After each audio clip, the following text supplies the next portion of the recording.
Hello friends, I am Pradeep Singh Jin.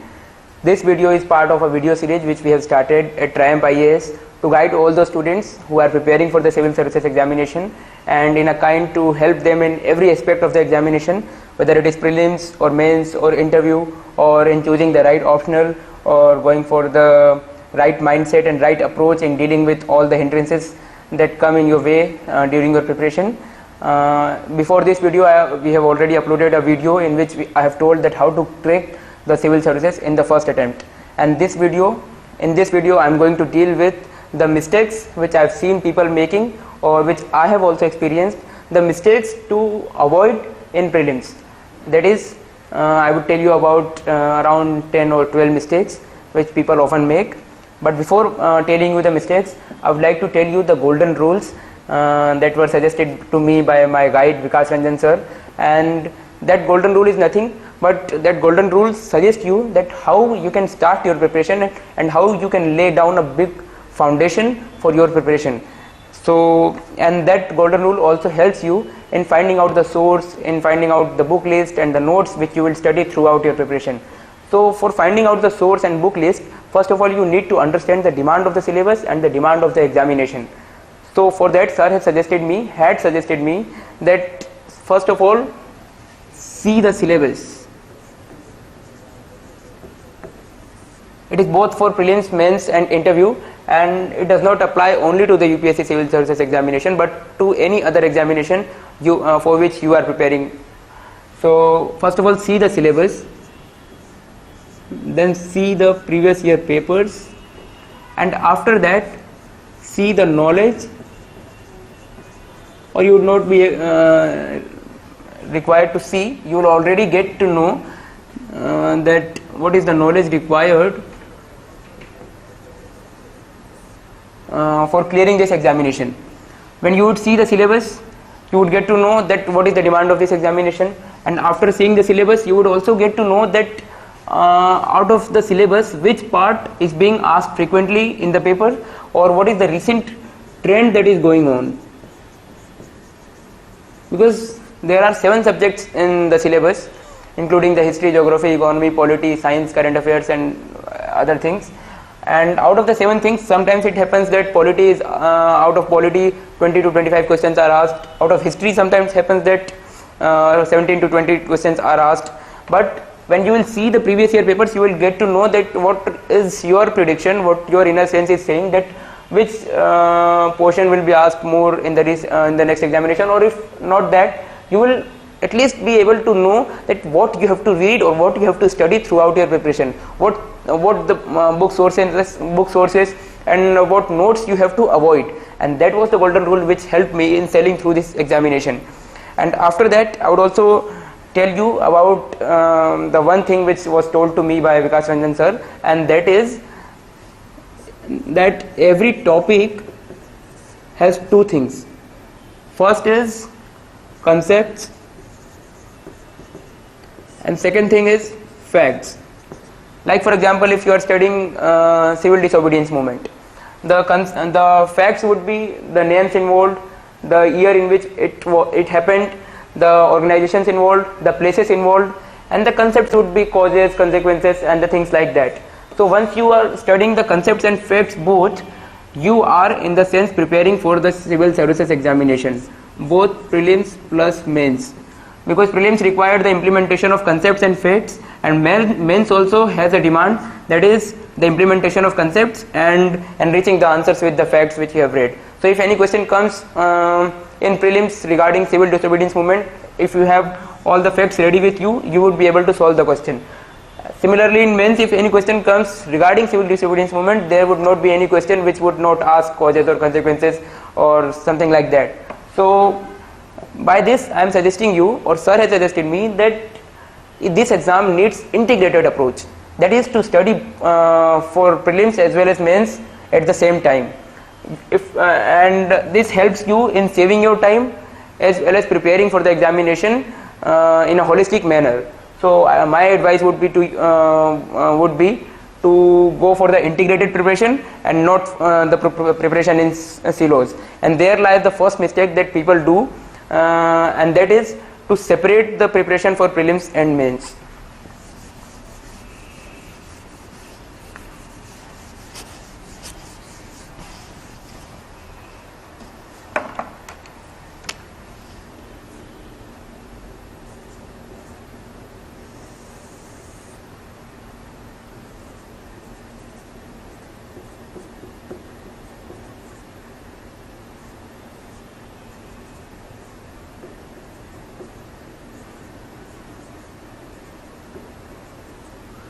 and this should be avoided. This should be clear in your mind that once you are preparing for the examination, you are not only preparing for prelims, but you are also preparing for mains, because prelims is just a hurdle and mains is the thing which you have to do.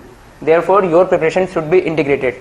And the second mistake which people often do is to study without understanding the syllabus.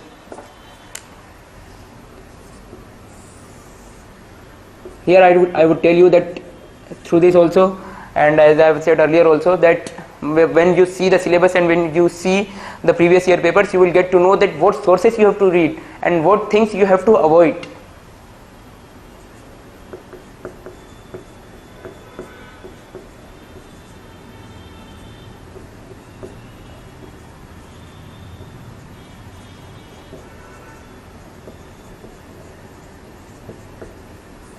Like for example, the syllabus of prelims demands that you have to study more about macroeconomics and less about microeconomics, because Indian economy which is the thing which we have to study. But I've seen people studying more microeconomics and giving lesser time to macroeconomics, and there people commit the mistake because they do not have understanding and their concept is not clear that what do they have to study. Also, I've seen people studying medieval history, ancient history, and giving lesser time to modern history. That is the most important thing as far as history is concerned. So I do not think that medieval history is needed to be studied, and if at all you have to study, you just study the lucent medieval history portion. That will do the thing for you. But if apart from that you are also studying the NCERT book, and if you are also referring some other sources for the medieval history portion, then you are wasting your time, because even if you will read entire sources and n number of books, then also my guarantee is that you would not be able to solve the question, or you would not be 100% sure that you would be able to face the question which will come in the prelims. So my advice would be to understand the demand of the syllabus, again see the syllabus and the previous year papers, and then decide what you have to study. Then after that, there is another mistake that people do while they are preparing for the examination, and that is incomplete syllabus.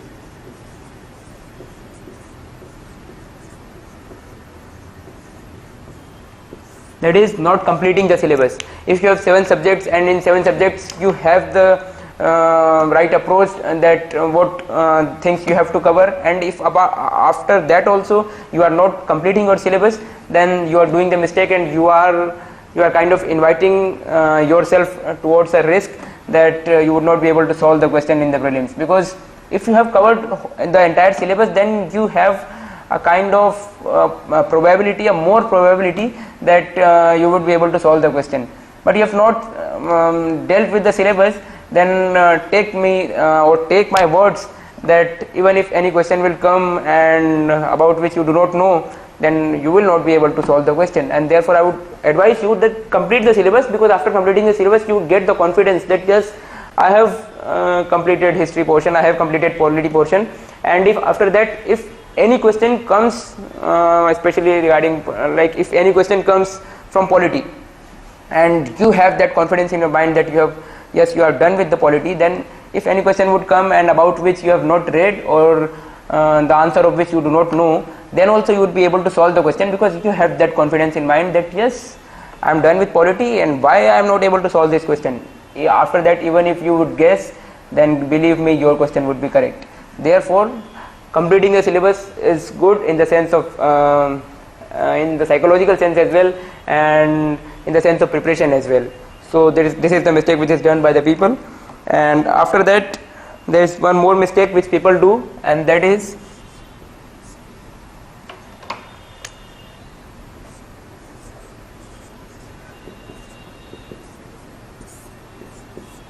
not revising the things.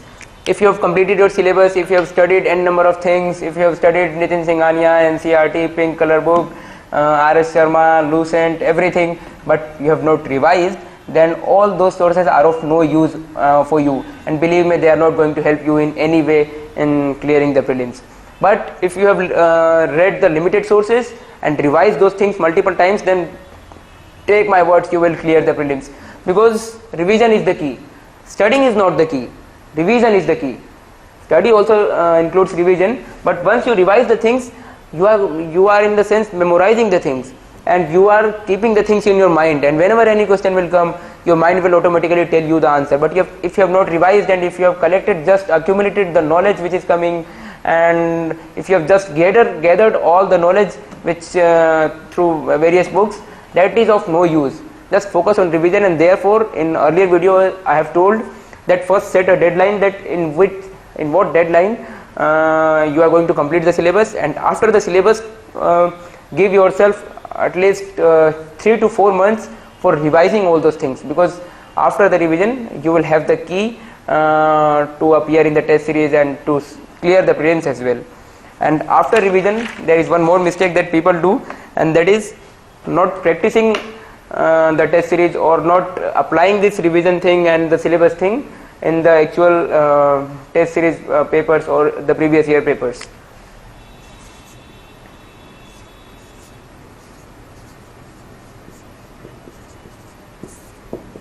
So first of all, I told you that first of all complete the syllabus, but what people do, I have seen them doing that they do not complete the syllabus. If at all they complete the syllabus, they do not revise the syllabus, and if at all they revise the syllabus, then they do not go for practicing the test papers. Practicing in the sense, if you are a working professional or if you are a student giving entire year for the preparation, then I would suggest you, for working professionals, I would suggest that give at least a month to the test series and to solving the papers, because by that you will get to know or you will have an idea that how to approach the multiple choice questions, and how you can guess if you do not know the answer, what is the right way to approach the prelims paper. And there are 100 questions, you cannot solve every question in one go. There are things like that. If for example I adopted an approach that first of all I would solve all those questions about which I am sure that I am going to be correct. So in the first round I solved around 45 to 46 questions.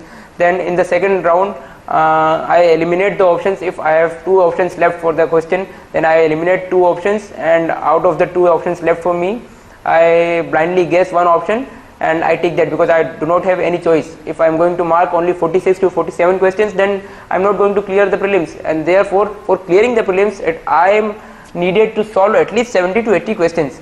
And for attempt as well, my advice would be that your attempt to correct ratio determines that how many questions you should attempt. If you have a good attempt to correct ratio, then you should solve at least 75 to 80 questions, and if you do not have so, then you should go to solve around 85 to 90 questions. So what I was telling, that in the second round I eliminated 2 options, and after that if 2 options are left, I would guess one option and I would mark it in the answer sheet. Then in the third round I used to solve those questions about which I have no clue and I do not know the answer at all, but I have to attempt for the sake of attempting. So go for this 3-round approach, and this will help you in sailing through. So my advice to working professionals would be to give at least 1 month, and to all the students who are preparing for entire year would be that go for at least practicing the answers, practicing the test series for at least 45 to 60 days. You can take the test series of any 2 coaching like Vision Insights or Triumph IAS. You take 30 to 35 tests of one coaching, 30 to 35 tests of another coaching, and solve around 70 to 80 question papers. That makes you solve around 8,000 to 9,000 questions. And after solving that, you would have a confidence, you would improve your score depending on that how you are analyzing your test series papers. And after that, when 10 days are left, go for solving the previous 10 year papers. Like if the prelims is on 2nd of June, start solving the previous year papers from 22nd of May. On 22nd of May, solve the 2011 paper. Then on 23rd of May, solve the 2012 paper. After that, you would realize that on the day of prelims, you would have a vague idea that how UPSC tries to entrap you in the question, and how the keywords are there in the UPSC paper, like only, not, if, but, and you will protect yourself from being entrapped in that trap. So that would be my advice. And after that, there is another mistake which I would not mention. I have already mentioned that people go to read the unlimited book source. Like for example, for ancient history, they will read Nitin Singhania, they will read Pink Color NCERT book, they will also read NCERT R.S. Sharma, they will also read CCERT notes, then Lucent.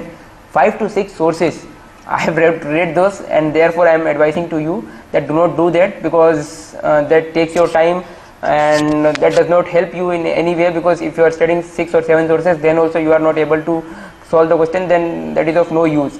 Yes, for example, polity.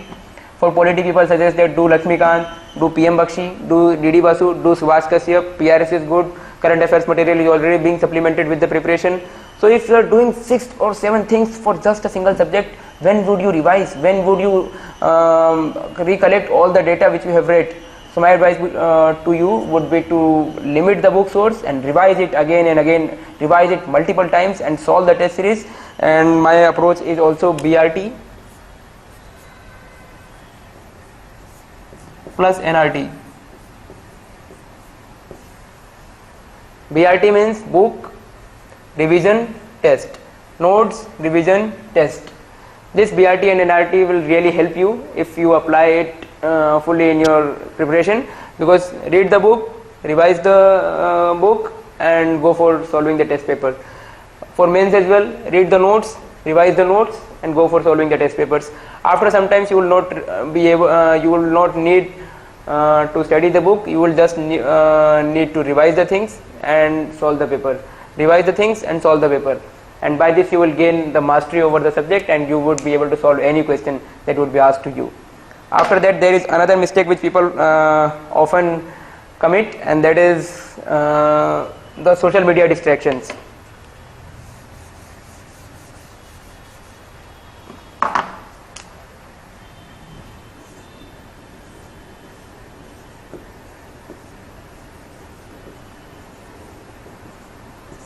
By social media, I do not only mean the Facebook, Instagram, WhatsApp or things like that, but especially with regard to UPSC preparation, the social media really is a drawback for you, in a kind drawback for you. You can utilize it in a proper way, but if you are not doing so, then it is a drawback for you, because we see that whenever you go through Facebook, WhatsApp or Telegram or something like that, especially Telegram, there are n number of sources being suggested to us. People will come to us and say that study PIB, that is awesome for the current affairs. Then people will suggest us insights. PIB is good, insight is good. Then PRS is also there, IAS Baba is there, only IAS is there, Unacademy is there. So there is an ocean of things which would be suggested to you, but it is up to you that you have to decide that what sources you have to read, because it is your responsibility to protect yourself from the flooding of the resources which are going on in the market. Protect yourself from that flooding, because that will dip you down. So avoid this thing and protect yourself from this, because this is the crucial part.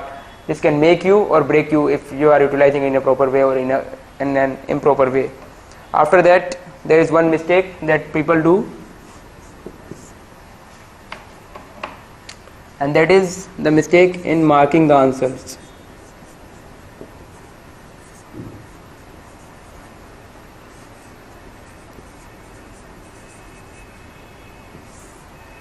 I've already told you about the 3-round approach, that how you can solve the paper by going through 3 rounds.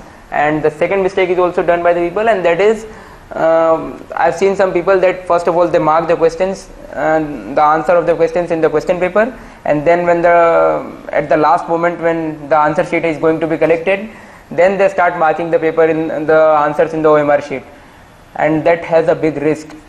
Believe me, that has a big risk, because I have seen the people doing the mistakes in the test series, and they entirely get the negative mark in the entire paper. Sometimes people get around -6 or -7, because what happens by that, in a hurry you can miss your sequence. For example, if you are for first question you are marking the answer A, for second B, for third C or fourth D. If at all you do this mistake, then every question which you have marked is wrong by this mistake. It may happen that you missed one mark, and for the first you marked the answer of second, and like things like that, then that would give you a negative mark. And also in this case you may have the risk of not solving the paper at all, because at the last moment if you are going to solve, then it may happen that the examiner may snatch the answer sheet from you and you would be in a condition that why I did this mistake. So do not do this. And after that, there is also a mistake which I have realized right now, it is not in the thing, and that is focus on hours and not output.